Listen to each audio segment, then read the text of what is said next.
Hi, I'm Jennifer Hollick with Finding the Answers Journey and the World War II Research and Writing Center. It's the end of February 2019 and I'm still in the Netherlands.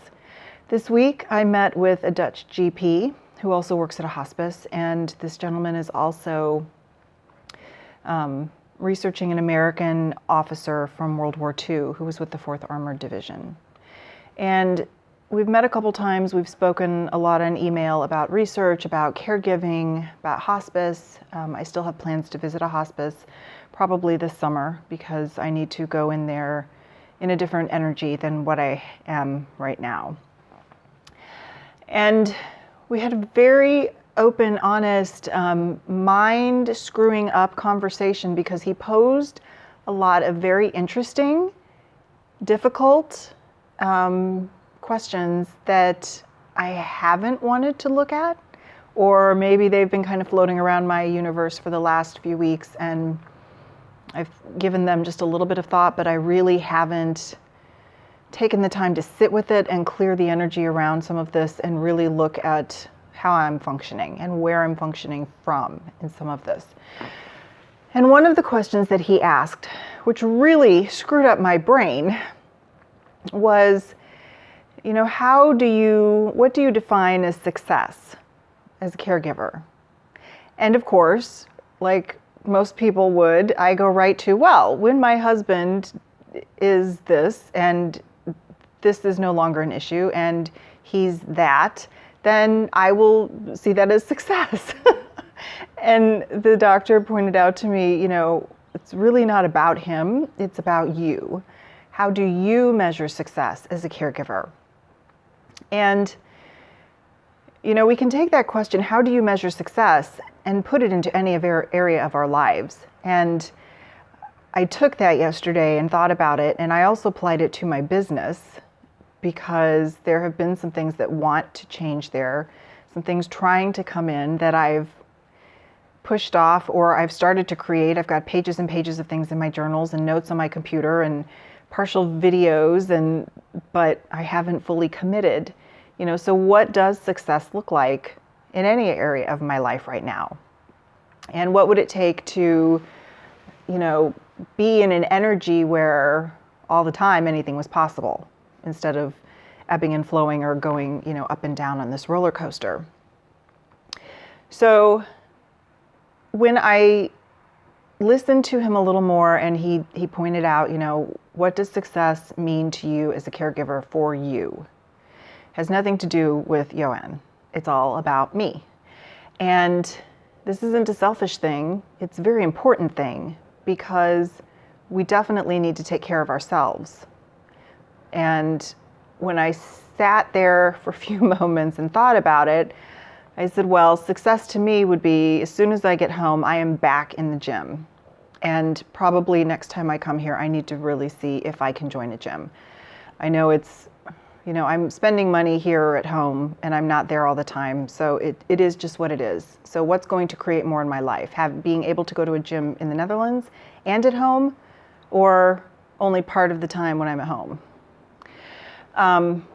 Shifting my weight, taking better care of my health and my diet. And while I've done pretty well this time, I could do better. And, some of the things the medical medium talks about, I was doing, and I was feeling better and sleeping better. And over the last week, I've somewhat fallen off that wagon. So I'm getting back on, and I juiced my celery this morning.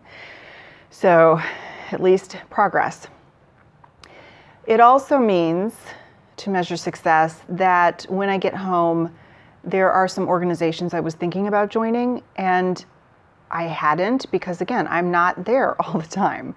And so is it worth spending the money? And I've reached a point where, yes, I think there are a couple that definitely worth being involved in, and meeting some new people, having these in-depth conversations like I had yesterday, because I spend a lot of time alone working, and I really crave and love, I have so much energy from these deeper conversations. And you really can't have them with your kids, not like you can with an adult. And the dead people that show up in my universe don't tend to go that deep and don't tend to talk for that long. So I think doing that will also be a measure of success for me. And planning to create my life here in Europe in a different way would be a measure of success. And Prague has been calling to me. Now, I was there on my honeymoon for 4 or 5 days, and it's calling to me. And I know that Johan may or may not be able to go with me, and that's okay. So we're going to see how things go, but I think this fall, unless things change dramatically and we're able to go someplace together that we'd already discussed, I'm going to book myself 4 days in Prague, because I can take a plane, I can take a taxi from the airport, I can stay in the city center, I know how to get around there, I don't need a car, I just want to walk and wander and explore some museums that I didn't get to last time and sit in some concerts and some churches. If the World War II in Prague tour is still going on, I would love to take that again, because I'm sure there will be a different guide, which would give some different information. And, I don't know, there's something waiting for me there. I don't know what, but I have to go. So that's on my list for this year. Somehow I'm going to make that happen, unless the universe shifts and says, oh, you're really supposed to go somewhere else. So those are the ways that I think I could measure success. And I did ask Johan this question, how do you measure success as a patient? And he gave a few answers, which really made a lot of sense. And for both of us, the one thing that we really had in common was we need to make smaller targets. Maybe not, small isn't the right word, short-term targets. So, maybe some of my targets for March would be, I need to start exercising again while I'm still here. And then once I get home, I need to be back in the gym. And when I meet with my trainer, before the month is over, I need to change the way we're working me out, because it's creating a little bit too much bulk. And I don't want that. I want to slim down. Then maybe I have some targets that I set for before I come back here at the end of May. And one of those is to get my memoir out, which the book layout is done. So hopefully my cover designer, once I give him the specs and the back cover text, by the time I get home, I'll have a proof copy to look at, and I can launch this by the beginning of April. And there are some things I want to launch along with that, like a webinar and maybe a short writing course or something, and a new service to help people process, transform, write, see what else is possible in their lives. So those would be shorter term goals. And then, like I said, one of my long-term goals for this year is to go to Prague by myself or with my husband. Either way, I'm going. And another is to lose some weight and to continue working on my diet. So, that's really important. So my invitation to you, whether you're a caregiver or you're creating your life or you're thinking about making a lot of changes, is to sit with the question, what does success look like for you in whatever area that you are choosing to change things, or you're kind of stuck in, or you're in an experience that seems like it's not going to end, it's not going to get any better, and you really have to look at, how do you want to play in that energy? I would love to hear how you are doing with this, what successes you see for yourself. Please leave them in the comments.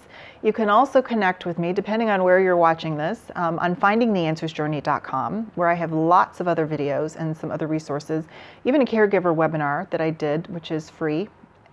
And you can connect with me on Facebook at Finding the Answers Journey Facebook page. And I'm also on Instagram as Jennifer Hollick.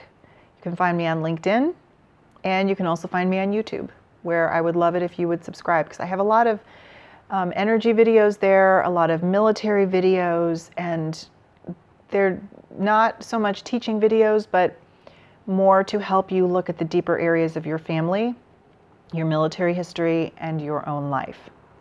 So I invite you to join me in any of those places, and I'd love to hear from you and how you're creating your success. Have a great day.